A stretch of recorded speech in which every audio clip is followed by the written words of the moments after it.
This is VSiN, the sports betting network. The numbers told the story, they always do. It's one of those idiots who believe in analytics. This is a numbers game with Gil Alexander on VSiN. Good Friday morning to you. It is a numbers game at VSiN, the sports betting network, VSiN.com, Game Plus, iHeartRadio, YouTube TV, and Sirius XM Channel 158. Gil Alexander, Kelly Bidlin. Let's go. Let us go. Wow. This Stanley Cup final is unbelievable. Pretty dang good. We will we'll talk about it momentarily as the Carolina Hurricanes knot up their best of 7 Stanley Cup final against the Vegas Golden Knights in dramatic fashion, just as dramatically as Vegas came back to beat them in Game 1. Carolina does so in Game 2. We'll get to the details here momentarily. Matt Grissom will join us to talk college baseball super regionals. Let's go. Also, I need a new team. Hopefully Matt can talk me into something. I know which team I want to bet. Ole Miss. Oh, do you? I want to bet Ole Miss. Let's see if he can talk me off of that. Chris Felica will join us. World Cup Belmont Stakes. Special numbers game investigation reveals that the Belmont Stakes is tomorrow, Kelly. That's right. We're going to do the Triple Crown ever again, people? You win the Derby. We're going to do this again? It's so difficult. It's such an interesting topic to me because if I was an owner, I get it. I do too. But for the audience, for the sport. But again, the casuals like myself, it's the only thing we care about. Mm-hmm. It's the only thing we care about historically to latch us into the sport. Anyway, the Belmont Stakes from a horse racing handicapper purist position is supposed to be awesome tomorrow. So Chris has thoughts on that. Fezzik Fridays. Crack is unscripted on Thursdays. Fezzik is, let's put it this way, he knows what he wants to talk about. It's a record today, Gil. There's a lot to get to, including his thoughts on Greg Peterson's dating travails. That's right. Might save that for last. I don't know. I'd even kind of hate to say that I think I agreed with 75% of what he sent over on that yesterday. Yeah. Well, we've gotten to the point where Stevie Fezzik is your dating guru. Is that what we're doing? Maybe. Okay. Maybe. Hey, would you not agree this is a record this morning? Oh, yeah. We often talk about what he texts us like an hour before the show starts, but yeah. This is a novel. There's a lot. We'll get to it all. Sports betting and beyond with Stevie Fezzik a little later on the show. We'll have to take a look at American League MVP odds now that Aaron Judge is going to be shelved for at least 4 weeks, and we'll see after that. Mm-hmm. So that whole market is on the fritz, if you will. And we got to talk tennis, of course, where the men's semis are in action right now. Sasha Zverev up a break against Jakub Mensik. We don't have any play on this. We don't have any play on the other game today as well. Flavio Koboli in what has been a solid French Open. And dare I say, when I hear how others have been getting crushed on it, I feel like it's a spectacular French Open by that measure. I do have a play, which we'll get to momentarily, which is just what a run. We have to put it in historical perspective. Okay, hockey last night. Let us begin there. What a game. I mean, Game 1 was tremendous. Heart attack inducing. This one, the same. Carolina beats Vegas in overtime. Some might call overtime, Kelly, the fourth period. I wouldn't. But some might. I mean, technically. Yeah. It was the fourth period of the game. It was 2-0 Vegas in this game after, this is also, you talk about an anomaly with this. 2-0 when Brett Howden scored in the first period on a bit of a breakaway, then in the second period on a great stick work goal. Regular season this year for Brett Howden, he scored 12 total goals. Postseason now, 13. Gil, how do these hockey stats we've gone through the past 2 days make any sense?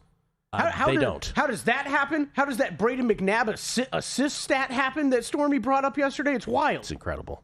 The Golden Knights are incredible. It's 2-0 Knights halfway through the third period, and at that point, you're like, I don't know how this team loses to anybody. They're never losing again. This is you start to think of them the way that they're playing now, not in terms of the regular season record, but the way they're playing, you're like, this could they beat like all the Stanley Cup champs of recent memory? Would they beat the Lightning? Would they beat the Panthers? All the great ones of recent past?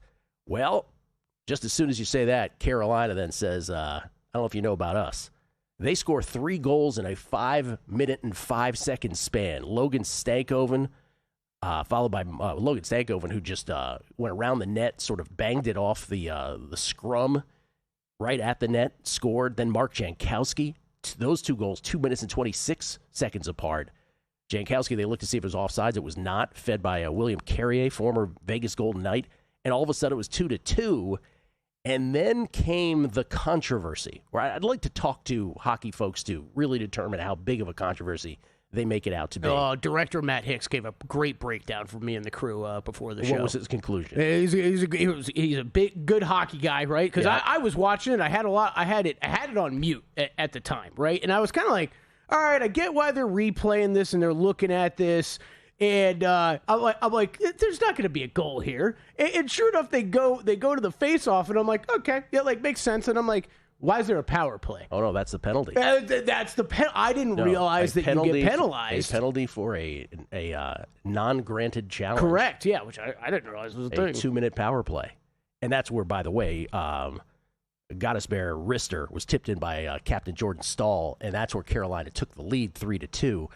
But the controversy again, and this was the reason that it's interesting, is because Mark Messier was going at it with the official consultant there on the broadcast.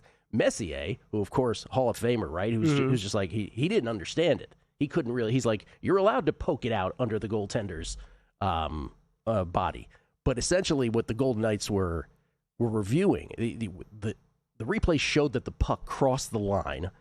What would have been, right, a would-be go-ahead goal to make it 3-2 Knights, but the refs ruled that goaltender interference was enough to take back the goal. And so John Tortorella challenges it, a very risky challenge with 5 minutes left in a 2-2 hockey game. They fail to get that challenge their way, and then the power play goal by Stahl. 3-2 Hurricanes, and then, wow, in the final seconds, Mark Stone on the tip-in. Crazy. And it's 3-3, and if you're a Knights fan, you're just going ballistic at this point. You're just like, this team refuses to lose. Then we go to overtime, and it was a Seth Jarvis one-timer, basically where Alex Ovechkin plants himself there on the left point. Yep. He was right there, bang. Hurricanes 4, Golden Knights 3, in a thriller of a hockey game, just as great as the first one. And both of these games have been spectacular. But we go back to Vegas, T-Mobile Arena, tomorrow night for game number 3, with the Golden Knights having wrested home ice advantage. You and I, we have the same philosophy, you and me. None of this induces a bet for us. None of it. Yeah, I did play Carolina small last night, and that's. I do kind of look at it the same way, similarly, I should say, to the NBA Finals, Gil, where I'm like, I kind of have a feeling if I end up on a bet at any point in this series, it's going to be on the Carolina side, just because I think there's a little bit more value baked in there. But man, I was thinking the same thing, 2.5 periods into that game last night. This Golden Knights team is never losing. Like, they're never losing. They're never losing again. By the way, game 3 is a coin flip. Yeah. Coming back here, I won't be doing anything game 3, I don't think. No, nothing for me either. What I do have tomorrow, but that's back to the French Open. We'll get to the NBA Finals, which resumes tonight, game 3. But back to the French Open for a second. What I do have is I am on Maya Walinska again tomorrow.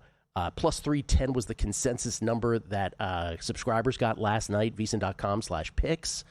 I got a plus 350 rogue number here at Circa here just before the show. But subscribers got plus 310 because the plus 350s are not abundant. But essentially, again, this is you kind of have to put this in historical context. Again, going all the way back, if she's able to pull this off against Mira Andreeva tomorrow in the women's final, this becomes one of the great sports stories of the decade. And maybe, really, you go back further than that. Steve Fezzik, we were on the group chat last night, he said this is kind of like John Daly, 1991. And it was that Crooked Stick, was that 1991, when John Daly won the PGA Championship. And at that time, I'm trying to think, John Daly, let me look this up real quick. John Daly at that time was the 168th ranked golfer in the world when he won the PGA Championship in 1991. You don't have to go that far back, though, in tennis, right? Obviously, the only qualifier to ever win a slam, in other words, had to go through qualies to get to the main draw to actually then win the Slam. You have to win 10 matches, in other words, 3 qualifiers and then 7 matches. Emma Raducanu in 2021 at the U.S. Open did it as a qualifier. She went from 150th in the world to 23rd in the span of 2 weeks, winning 10 matches. Walinska right now is trying to go from the 114th ranked player in the world. She also went through qualies. She's won 9 matches in a row. She's trying to get, if she wins tomorrow, she'll be the 21st ranked player in the world after being ranked 114 before this. The difference between the two, though, Raducanu is your basic power baseliner. Walinska, who's 5'4" if she's standing on a brick, I think. Right. She has to rely on spin and guile and drop shots and just an amazing, point construction, right? Wearing down heavy hitters with lobs, right? With moon lobs to move her opponent around. It's just unbelievable what she's been able to do. And just, again, for her entire career, right? Her biggest claim to fame was that she's Iga Swiatek's best friend. She's had to watch her friend go to #1 in the world, win 6 slams while she battled depression, had to take a break from tennis, has only made in all of her life, she's 24 years old already. She's only made in her entire career $800,000 total dollars until this week. She has now made $1.6 million already. If she wins tomorrow, that will be bumped up to $3.2 million. This is life-changing for her. It's awesome. It's an incredible story. She said, people are like, why are you wearing a different outfit? She goes, I don't have a sponsor. Usually these tennis players wear the same kit at the whole tournament. So she wears a different outfit every game because she has no sponsor. She didn't get paid till the end of the tournament. She was worried she couldn't pay for the hotel the rest of the tournament. So we're on Walinska yet again, our 5th time in this tournament. Coming back on a numbers game. Racetrack Television Network brings you every race, from every track, on every screen, every day. With monthly packages starting as low as $5, RTN gives you great value and access to more live HD streaming and race replays than anyone. Visit RTN.tv today to sign up and watch on almost any device, including Roku and Amazon Fire. Use promo code TRYRTN for a 5-day free trial. This is VSiN, a network of sports betting analysts, writers, hosts, and handicappers, all here to help you become a more confident bettor. We broadcast live every day from Las Vegas, the sports betting capital of the world, and from studios across the country, giving you insight from every angle of the action. Take VSiN with you wherever you go with the VSiN Watch app, or catch us on streaming platforms and regional sports networks. You can also listen live on SiriusXM Channel 158 and on radio stations nationwide.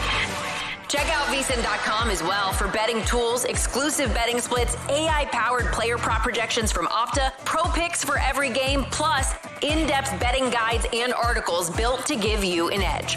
From sharp betting analysis and daily best bets to insider interviews and expert breakdowns, VSiN is your trusted source for everything happening in the world of sports betting. See everything we have to offer at VSiN.com and become part of the Sports Betting Network.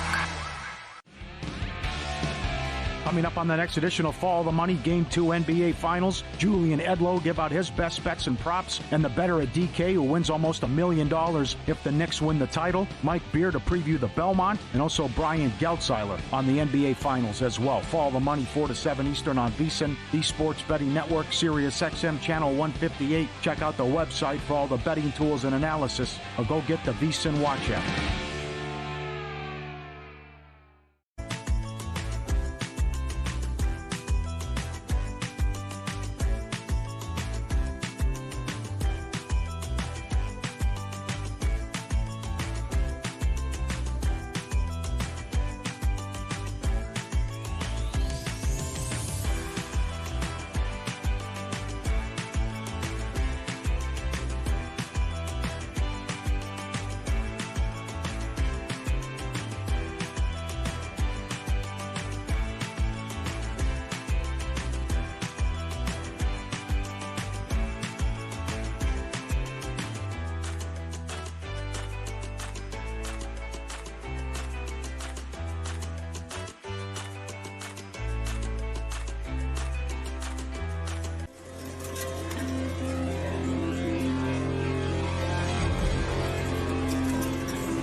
A numbers game on VSiN, the sports betting network. Now on VSiN.com, the Daily Racing Form Acorn Stakes preview, Greg Peterson's MLB best bets, Zach Cohen's Knicks Spurs Game 2 prediction tonight from San Antonio. The proverbial must-win situation for the Spurs. No team has ever come back to win the NBA Finals down 0-2, having lost both of those games at home. Coming up today on the website, Tyler Shoemaker's WNBA best bets, Belmont Stakes selections, VSiN and Daily Racing Form, and the UFC Vegas 118 best bets. Dave Ross, great seeing Dave in studio. He's here in part because he's attending that. That's right. Looking forward to that. Football season special now through the Super Bowl, or to the Super Bowl, I should say. What's that, Super Bowl 59? Wow, just $175. VSiN.com/subscribe. We're up to 59. No, pardon me. Is that 59? Yes. No, what is that? No, 61. Pardon me. 61. My Dave bad. Ross and Rob Moreno in attendance tomorrow night at UFC at the Apex. So if you see them, they have promised that they will give crisp high fives, photographs, and autographs to anybody that requests. This is we get tweets at Beating the Book. This is from Jim Del Torio. He says, LOL on your June pick for most wins. As a Cubs fan, I was hoping you knew something I wasn't aware of. And he shows me a video of the ball getting lost in the lights. That was brutal last night. But the Cubbies, if we are to win June, remember last night, Cubbies were down to the A's 6-1, 2-run Jimmy Jack to make it 6-3, and then in the ninth, 6 consecutive hits for the Cubbies to beat the A's. Cubbies have played 3 one-run games already. They're 1-2. Here's the top of the June standings, by the way. Tigers, Marlins, Phillies, 3-0. Royals, 3-1. Those are the 4 teams with 3 wins so far. Here come those Tigers. Here come those Tigers. That's absolutely right. This is from, let's see, Brad Sports Gentleman, in my humble opinion. Talking about Crack Hour yesterday. Says you guys are the best hour of sports and sports betting on radio each and every week. I've learned so very much from you. Thank you, and lots of love from Canada. Thank you, Brad Sports, from north of the border. In Canada. Thank you, Canada. Appreciate that.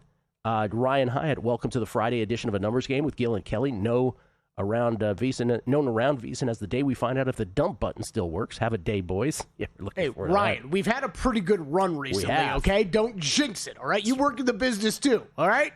Shrek McPhee, the risk of injury, etc., is not worth attempting the Triple Crown if ownership and trainer do not realistically think they can do it. Golden Tempo was a big dog in the Derby, so rather cash in on the stud fees. Only very special horses will attempt it now, sadly. Shrek, all that's correct. We're aware of all that. I'm just saying, if you ever want to get new fans, though, to your sport, Triple Crown's kind of a thing. I've often saw myself, Gil, as a great horse owner. You know, like I think I would look real good out the Kentucky Derby. Have you really often saw yourself? I've thought about it a couple times. Wow. It feels like it's a hard business to get into. You know what I mean? JD in Florida. So after this French Open, how does Wimbledon follow this? Can't wait for the dating game segment with Fezzik later. Yeah. No, it can't. It can't possibly follow this. By the way, Sasha Zverev up 2-0 against Jakub Mensik, who VSiN subscribers remember we were betting as a big dog all the way back in February 2024 in Doha. Had some big wins on Jakub Mensik all the way back then. Last thing on the tennis, because we got to talk about basketball here, is I said it's been a really good tournament, great based on how I've heard others have done. I've never been more confident in the numbers. So, like, just from a handicapping standpoint, the way that you do golf, the way that I do tennis, they really manifested very well. And Walinska, I want to say this, while I didn't have her before the tournament, a la Iga back in 2020, only Kostyuk and Swiatek had better raw clay numbers. The problem was, could I trust it? I had humility in my numbers. Sure. I'm like, I'm not going to back it sacredly. So that first match against, again, Zhang Xinwen, she wins, and I hate myself, right? Because she's over a $2 dog. I don't play it. We've bet her 5 times since. 4-0 currently. Plus 173 versus Mertens, minus 140 versus Sakari, which is the only set she's lost, by the way. Raducanu never lost a set. Walinska lost that 1 set. We didn't bet her versus Paris. Plus 102 winner versus Kalinskaya. Plus 155 winner yesterday versus Schneider. we'll see if the plus 310 can get home. That was like you and I were texting last week. I think it was like Friday or Saturday or something. I'm like, just looking at the golf leaderboard. It was one of those weeks, but you have to be careful with that. Yes. Whether you were sticking just to your numbers or you mixing some of that in. And it was one of those weeks where I'm like, if I just bet everybody that was in the top 20 of my model this week, they're like, that's 18 guys on the leaderboard right now. If you are originating numbers and handicapping, and it is always good to have some humility in the numbers, right? But it is also good to then, once you see evidence of those numbers manifesting, pounce on it. And that's what's happened here. I had a fun one yesterday. How about this? JJ Spawn first round leader 40-1. It's fun until it gets dead heated 4 ways. But it was I can't even complain, Gil, because it was a crazy finish for 4 guys to finish at 500. You had Ryan Gerard bogey 17 to come back to the pack, and then a couple of these guys, like JJ Spawn hits an approach shot on 18 down a stroke, hits an approach shot, almost went in the cup. Would have sent him to 6 under, would have clinched it overall, but it was such a good shot just to put him in the mix. So good. First round leader, VSiN.com. Make sure you follow. Zigzag tonight. Yes. Spurs, 6-point favorites, host the New York Knicks, who won Game 1, of course, 105-95 to wrest home court advantage in the best of 7 NBA Finals. The proverbial must-win situation for the Spurs totals at 215.5, few points less than it was in Game 1. You back in the Spurs here? Yeah, I'm back in the Spurs. I think I am too. Too confident about this, and I don't know. This is where you get to the NBA Finals games, Gil, right? Where you get very confident about it's the finals. You said at the beginning of the show, you lose this game tonight. Like, this series is probably over. So it's like I'm way too confident in a team that's going up against another team who's won 12 games in a row. Did you see the Jalen Brunson? This has nothing to do with anything other than did you see the Jalen Brunson thing at the end of the game the other night? There was the guy who ran on the court, right? They got rid of him. Mm-hmm. And then Jalen Brunson got into it with fans on the front row. Oh, yeah. I did see this, yesterday, quick? I don't know. Brunson was having himself a game, though, because that was when he was getting beat up in the first half, and then even when he was making shots in the fourth quarter, it was turned to Scott Foster and start yelling at him about something. So he was not a happy camper that whole game. Couldn't really tell what was going on. Early on, he got hit hard a couple times. Yeah. You knew he was yelling about that then, but the second half, he kept turning over to the refs to yell at them. If you're the Spurs, first thing you do differently is keep Dylan Harper in the game for the fourth quarter. That was mind blowing. Absolutely, Gil. I would think since we're game 2 of the NBA Finals, you're down 0-1 too. I haven't made any of these bets, but I would think after seeing a couple weeks of what De'Aaron Fox looks like, I don't want to say clearly, but it looks to me like he's still not healthy on that. It's a high sprained ankle. This would keep him out for a couple weeks if this was the regular season. High ankle sprain. So, I would sure think it means a lot more Harper minutes tonight, even if that means less Fox minutes. But you got to get Harper out there. He was in my opinion, he was their best player through 3 quarters. He was, and you and I have said the whole playoff run, he's their second best player. Period. Yes. So that was baffling to me. Fox, Vassell, Castle, Harper combined to go 3 for 19 from 3. I'm hoping there's a bounce back there. It was not a great game from Wemby, although I'm a little concerned about that. I will say concerns here for me on the Spurs side is Wemby in the energy has not really looked the same since game 1 of OKC. It's just he was so amazing there, and it's like, man, every one of these games you're kind of like, does he look a little tired at points? Well, but how much of that is just our human brains given a narrative to try to make sense? So when San Antonio lost Game 6, mm-hmm. Did they lose Game 6? Yeah, was it Game 6 they lost at home? No. One Game 6, one Game 7, one Game 5. When they lost Game 5, remember, everybody was like, oh, Wemby looks tired, right? Mm-hmm. It's like, okay, did he in Game 6 and Game 7? He didn't look tired to me. So I think, right, with Game 1, maybe he was, but let's give the Knicks credit, right? Yeah. They did a great job. Karl Anthony Towns was great on defense, and they've got length. They got bodies to throw at him. And I think Zach said it yesterday. The one thing the Spurs learned from that yesterday is Knicks ain't ever given up. You're up 4. That's the thing about these games, right? The Spurs are up 14. We showed the stat yesterday. Teams that were trailing 14 plus in the playoffs, the Knicks are 6-6 in those games. The entire rest of the NBA since 2024 in the playoffs, 10-100. Mm-hmm. Yeah, that's what it is. So I mean, come on. Yeah, they're great. They've been great all postseason long. I expect better out of the Spurs team for sure. I do too. I do too. I laid it full game, 5.5 full game. I laid the 3.5 first half. We talked about this yesterday. Spurs been the best first half team in the NBA all season. Updated numbers through the playoffs: 61-33. They're up 23 units. The Knicks 40-50 over that time. So yeah, I like the Spurs to bounce back, man. But I mean, at this point, Gil, we're talking about go to the face of a team that has not lost in 12 games at this point. 12 in a row. I mean, it's over a month's time. It's wild. Well, Golden Knights had their 7-game winning streak snapped yesterday. Spurs going to try to do the same to the Knicks, who have a 12-game winning streak. Not just a 12-game winning streak, mind you, the greatest 12-game stretch in the history of the NBA regular season or postseason when it comes to aggregate winning margin. Mm-hmm. Just let that sink in. And once again, Wemby, biggest game of your life. Let's go, Spurs. Got a ticket on you. Coming back on a numbers game. Biggest contest we've ever seen. Seriously, what's the guarantee? They're still talking about it. I think it's time to put the rumors to rest. Showtime. $30 million. $30 million? $30 million? $30 million? That's $30 million guaranteed. 3 contests, multiple ways to win, no rate. Entry starting at $1,000. Enter in Nevada, play from anywhere. Elevate your sports betting game with VSiN's exclusive betting splits. Stay ahead with real-time market trends and track bet percentages on any matchup. Then uncover the edge by comparing them to the amount of bets placed to find out where the sharp money is headed. Upgrade to VSiN Pro to access betting splits, live odds, line moves, power ratings, and in-depth game analysis. Go to vsin.com/pro to join VSiN, the sports betting network.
This is VSiN, the sports betting network.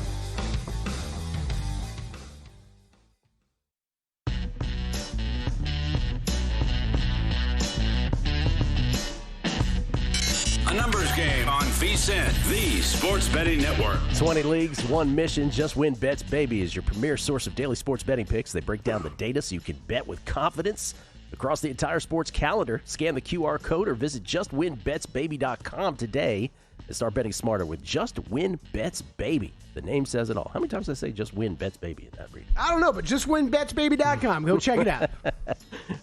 We get tweets meeting the book, Rules for Society. I love the crack segments as much as anyone, but sometimes I love how you subtly educate him on how he can be wrong. There's few people in this world that have, oh, this is very nice, intelligence, tact, and common sense working all together. You're elite at your job. Thank you. I don't think I was, I think we were talking about the Matt Kalish conversation, I think, from yesterday. I don't think Crack was wrong. Crack was just making a point that he thought Kalish had a couple good points at some point in the whole thing. And then I just laid into Kalish, I think. Kind of. It's just kind of really, I mean, I tried to say it nicely. Yeah. Yeah. This is, let's see. This is from, let's see. Oh, this is also from Shrek. Knicks fans thinking they won a title after game one is like the French media thinking Mbappe is sabotaging France World Cup after playing 45 minutes in a friendly against Ivory Coast last night. Oh, I saw that. Us France ticket holders. They went down to the Ivory Coast in a friendly, Gil. Yeah. Colin Murphy, I feel your pain, Kelly. I had Gerard first round lead. That's brutal. Because he bogeyed 17. He had a one-shot lead on the rest of that group. Nemo, Ryan's voice. Sing all the sharps. Love the under 5.5 goals in these first two games while the squares keep cashing the over tickets is a thing of beauty. Sound the horn. Yeah, that's of course the other thing I left out of that whole hockey thing, which is the under going to die in that game. 2-0 halfway through the third period. Man. Ladies and gentlemen, let's talk some college baseball. Let's do it. Matt Grissom joins us now, courtesy of the Progressive Guest Line. You can follow him on Twitter at this is the second iteration of his Twitter. This is now at M Grissom. M Grissom. He, of course, is the proprietor over there at collegebaseballinsiders.com. Matt, good morning. Happy Super Regionals. Good morning. How you doing, man? I'm doing well. Survived the carnage of last week. Have a few futures tickets still alive. Thank you to the one-word answer in Georgia as we get to sweat now. Yes. Mississippi State coming to Athens for a Super Regional. That's right. I asked Matt as he was going out. As we were going out last time, I was like, okay, who's winning this all? One-word answer. And he goes, Georgia Tech. And I said, that's not one word. They go, okay, Georgia. So we got out of that. By the way, before we get into what you're playing today in the Super Regionals, which now it's no longer double elimination, right? The Super Regionals are a best of three for each of these series. What was the biggest? You kind of called UCLA losing. You were sort of lukewarm on them. Was it them to you, or I guess maybe we already answered it. Maybe it was Georgia Tech was the biggest surprise to you? I think Georgia Tech definitely was the biggest shocker because I didn't think Oklahoma had the pitching. Even if they could figure out a way to steal one, I didn't think they could get into a 3-game series with them essentially and win it. And lo and behold, they did.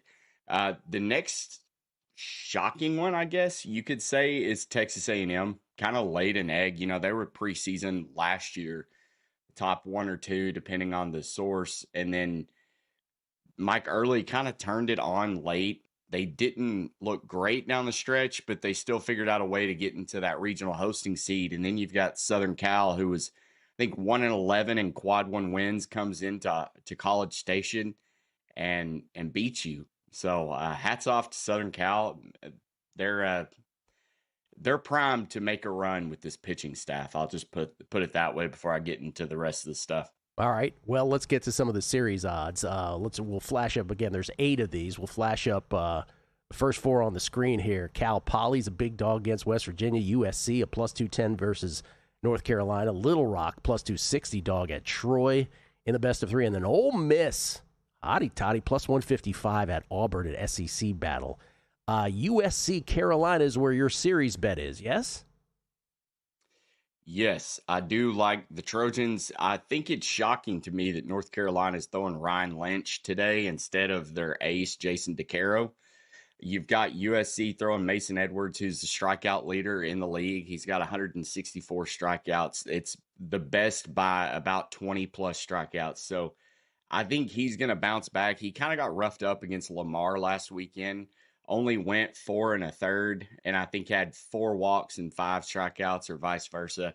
I think he bounces back. This kid just does nothing but throw strikes. He's averaging 10 strikeouts a game when he starts, and I just think this North Carolina offense can be cooled down against really good pitching, something they haven't really seen this season in the ACC.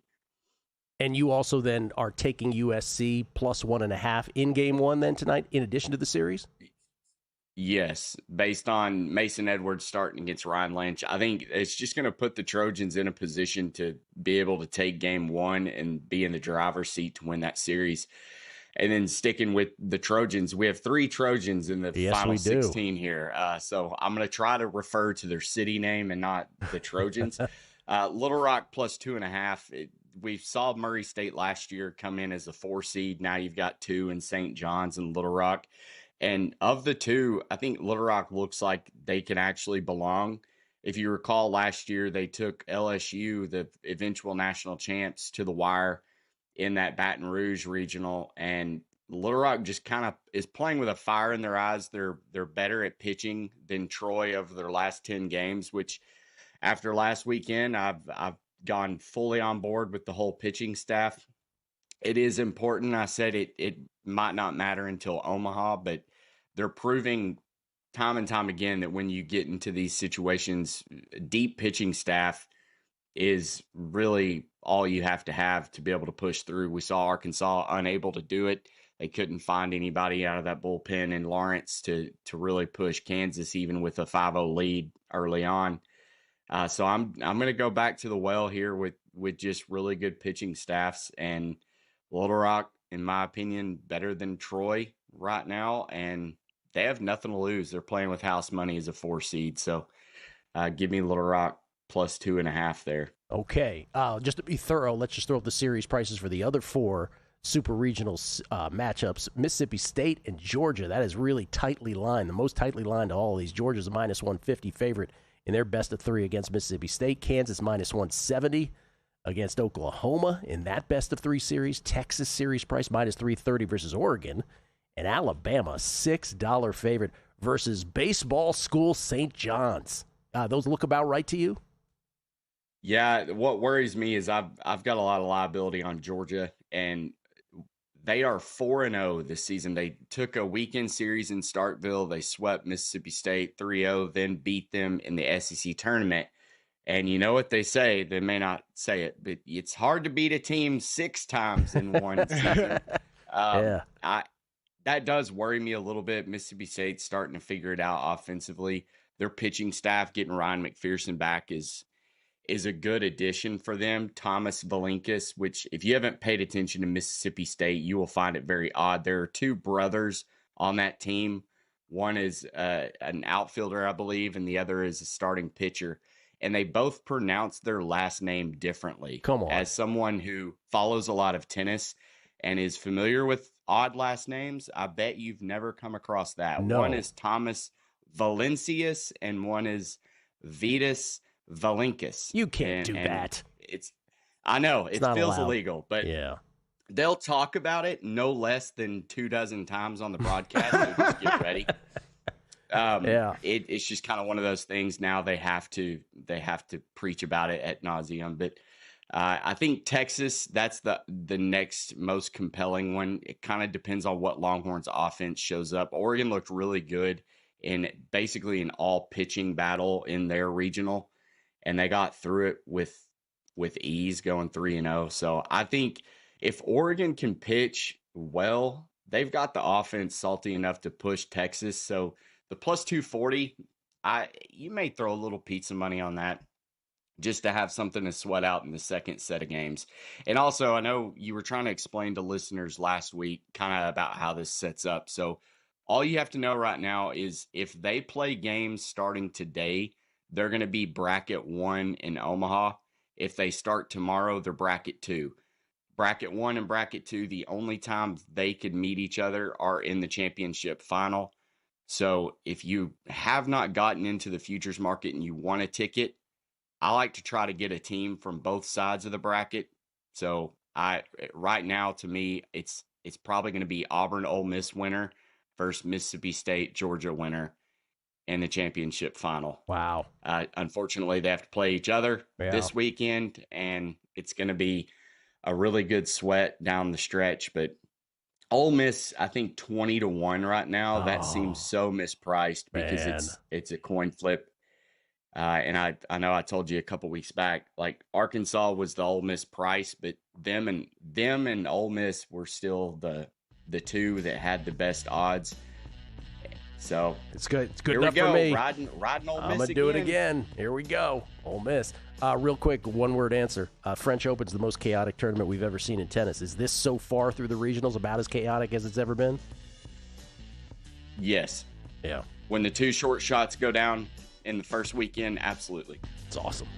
Love it. Thank you, Matt. Appreciate it. CollegeBaseballInsiders.com. Coming back, MVP in the American League. VSiN's player prop projection tool is now available for the NBA. Get projections for points, assists, rebounds, and more powered by Opta AI. On VSiN.com/NBA props, we line up our projections against the latest DraftKings odds so you can quickly spot mismatches and find value before the market adjusts. The NBA player prop projections tool is available exclusively to VSiN Pro subscribers. Check it out now at VSiN.com/NBA props and join us on the Sports Betting Network. Your favorite VSiN shows and personalities are now available to download as podcasts. Catch every hour of our live broadcast with VSiN Best Bets, or find your go-to show and download it directly. Get instant reactions to last night's games, sharp analysis on today's biggest matchups, and everything in between. Whether you're commuting, working out, or just catching up, VSiN lets you take the action with you wherever and whenever you want. Search VSiN on your favorite podcast platform and get in on the action with VSiN, the Sports Betting Network.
A numbers game on VSiN, the sports betting network. Back on a numbers game, live from Circa Resort Casino, downtown Las Vegas. Gil Alexander, Kelly Midland in the hizzy. Do you want to read that text that Steve Fezzik sent us? I'll let him talk about it later. Okay. It's funny when Craig and Fez have different philosophies on things. Usually they see things the same way. We're going to need a few more segments with Steve today.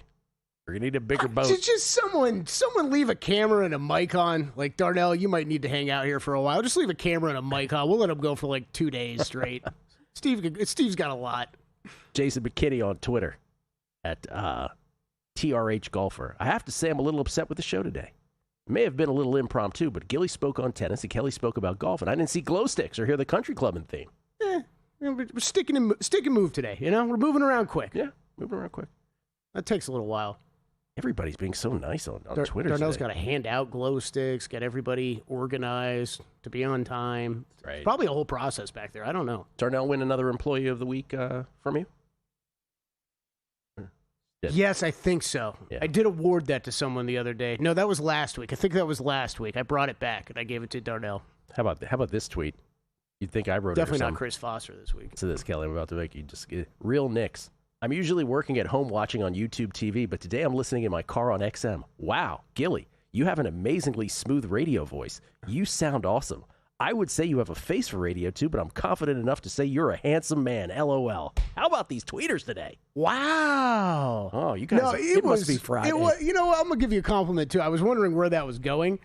It is you'll often hear people say this, whether they work in radio or not, but it's when you hear back your own voice, right? It's like it's terrible at first, then you kind of get used to it or whatever. What's weird is, I feel that way about you now when I re-listen to things. I'm like, Gil doesn't sound like that when I'm doing shows with him. You sound way better, like actually on air than next to me right now. Thank you. Yeah. That's a compliment. You would rather have it that way.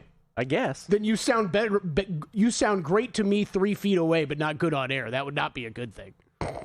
No Emu Doug. Thank you, VSiN, for college baseball. ESPN is showing clips of the 91 NBA Finals 15 minutes before first pitch on their channel. Thank you, Gil, for college baseball coverage with real analysis. Let's thank Matt Grissom. Yes, but I hear you. I thought the game 1 pregame was pretty brutal. I was like, let's do a Venn diagram thing. The Venn diagram thing of one circle is people who listen to this show or listen to VSiN. Mm-hmm. And then the other circle is people who watch NFL pregame shows or NBA pregame shows or NBA halftime shows. I don't know if those circles meet at all. I don't think they really do either, except for I think like that's a good example of game 1 or like maybe these major sporting events, right? Where I feel like I had exhausted listening to every NBA podcast that I normally do, listening to every VSiN show that I normally do for leading up to that game. And then finally, like an hour and a half out, I was like, all right, like I am good on all my betting content. Let's see what the pregame show looks like. And I'm like, oh God, this is back to VSiN. Like, let's get me out of here. Who annoys you the most? Most of them. I don't like. There's not really. It's hard to choose. Try to get Kelly to name names. The problem is, there's people like I like Perk. I think he's entertaining, but he's gotten way into like the hot take game where it's just every day he's got to have one outlandish hot take, and it doesn't matter what he said the day before, or 2 days before that. Malika's the best. You know that. Malika, best host out there. One of the best hosts. Love you, out there. Malika. Yeah, come on the show anytime. She's amazing. Aaron Judge, the big news in baseball.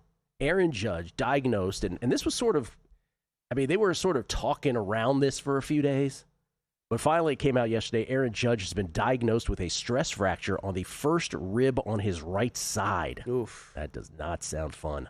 Yankees announced it yesterday. He will be, he will be re-imaged in approximately 4 to 6 weeks. That means it's 4 to 6 weeks minimum that he will be out of the lineup. 4 to 6 weeks, hey, Gil. For those scoring at home, that is 1/6 to 1/3. No, let me say that again. Hold on. No, that's 1/6 to about, 1/4 of a Major League Baseball season. It's pretty significant. Yeah. Hey, real quick before we move on, where's your first rib? Do we start up top or down below? I'm going to say we start on top. I think I'm going to agree with you. I have no idea. I could be very wrong. I have no idea. Yeah. So anyway, he is out. And take a look at this. This is a great job by DK Insights. This is the odds movement now, pre-Judge injury, the arrow then going to what those odds are now. Bobby Witt Jr. of the Kansas City Royals becomes your short shot, but not by much. He goes from plus 290 to plus 140. Yordan Alvarez, who was right behind him before Judge's injury at plus 320, still very close behind Bobby Witt Jr. now at plus 155. Ben Rice, who Will Hill has a massive ticket on Ben Rice at like, I want to say 150 to 1. Don't hold me to that, but it's triple digits It's for something sure. like that, yeah. Ben Rice goes from 16 to 1, Judge's teammate, to 4 to 1, third position. Nick Kurtz, 14 to 1 to plus 950. And then Judge, the opposite direction, from plus 110 to 50 to 1. Because again, anywhere between 1/3 to 1/4 of a Major League Baseball season, and then you re-image. Also, there's no. I feel like we have to say this every time. Even if you love Aaron Judge and you think that number's gotten too long and you think he has enough time to make up for it, there's still no reason to put this bet in right now because that 50 to 1's not going anywhere. You could wait 3 weeks and get an update, and you're probably going to get a better number. So let's just sort of contextualize this American League versus National League. So National League, we've done multiple segments on this unbelievable NL Cy race, right? Where it's Sanchez and Shohei and Miz and Harrison and Wheeler and on to the break of dawn. There's like 8 of these guys, right? And in the American League Cy, it's like, well, it's Schlittler at the top, but like, who knows? Somebody else could win it easily.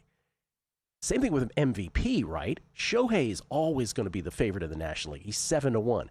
I don't know if you know this. He not only hits, he also pitches, Kelly. Not sure if you're aware of that. What? Yes.